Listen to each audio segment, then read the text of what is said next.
अजीज हमवतनों, अस्सलाम वालेकुम। आपके इल्म है कि इस वक्त कोरोना की दूसरी लहर शिद्दत इख्तियार कर चुकी है। रोजाना हजारों की तादाद में मरीज इस मूसी मर्ज में मुब्तला हो रहे हैं। इसके अलावा सर्दियों का मौसम भी अपनी शिद्दत को पहुंचा हुआ है, जिसकी वजह से सांस के मरीजों की मुश्किलात काफी बढ़ चुकी हैं।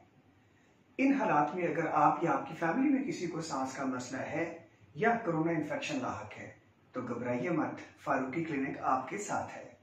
फारूकी क्लिनिक पे आने वाले हर सांस के मरीज की तशखीस सांस के जदीद कंप्यूटराइज्ड टेस्ट, जिसको स्पायरोमीटर कहते हैं, उसके जरिए की जाती है और फिर उसका इलाज तजवीज़ किया जाता है। इसी तरह कोरोना वायरस इन्फेक्शन में मुब्तला मरीजों के लिए PCR टेस्टिंग की सहूलत और उनके इलाज के लिए शॉर्ट स्टे या इंजेक्शन ट्रीटमेंट की सहूलत भी मौजूद है।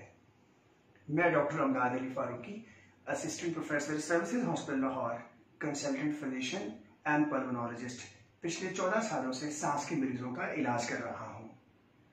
कोरोना वायरस इन्फेक्शन, दमा, टीबी, निमोनिया, फेफड़े का सुखड़ाव, फेफड़े की झिल्ली में पानी, दायमी नज़ला या केरा, इन बीमारियों में मुब्तला हजरात अपने इलाज के लिए हमसे रहनुमाई ले सकते हैं।